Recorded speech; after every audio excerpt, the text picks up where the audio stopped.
நகை நம்ம ஊருங்களில் எங்கே போனாலும் நகைன்றது கண்டிப்பாக தேவை. அட்லீஸ்ட் ஒரு செயினாவது ஒரு ஜிம்கியாவது நம்மளுக்கு தேவை அப்படின்னு நம்ம நினைப்போம். அதையும் தாண்டி நிறைய பேர் மாடலான நெக்லஸ், அட்டிகை இதெல்லாம் எப்பயுமே போட்டுட்டு போவாங்க ஒரு ஃபங்க்ஷனுக்கெல்லாம் போகும்போது. சில தாய்மார்கள்கிட்ட நகை இருக்கிறதே பெரிய விஷயமா இருக்குது. ஏன்னா பிள்ளைங்களோட படிப்புக்காக இல்லை ஒரு வீடு கட்டுறதுலையோ இந்த நகைகள்லாம் கொஞ்சம் இன்வெஸ்ட் பண்ணிடுறாங்க. குடும்ப சூழ்நிலை காரணமாக நகைகளை அடகும் வச்சிடுறாங்க. அதால் எப்போவுமே நீங்கள் வந்து ஒரு கோல்டு கவரிங்கில் ஒரு செயினும் ஒரு ஜிம்கியும் எடுத்து வச்சுக்கோங்க.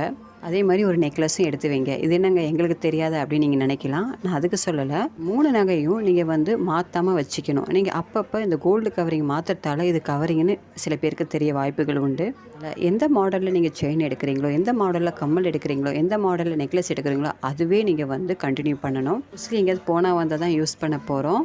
அதால் அந்த டிசைன்ஸ் மட்டும் நீங்கள் எப்போவுமே கண்டினியூ பண்ணால் அது உங்களுக்கு யார் பார்த்தாலுமே 2 வருஷத்துக்கு அப்புறம் பார்த்தாலுமே அது உங்களுக்கு என்ன தோணுன்னா இது வந்து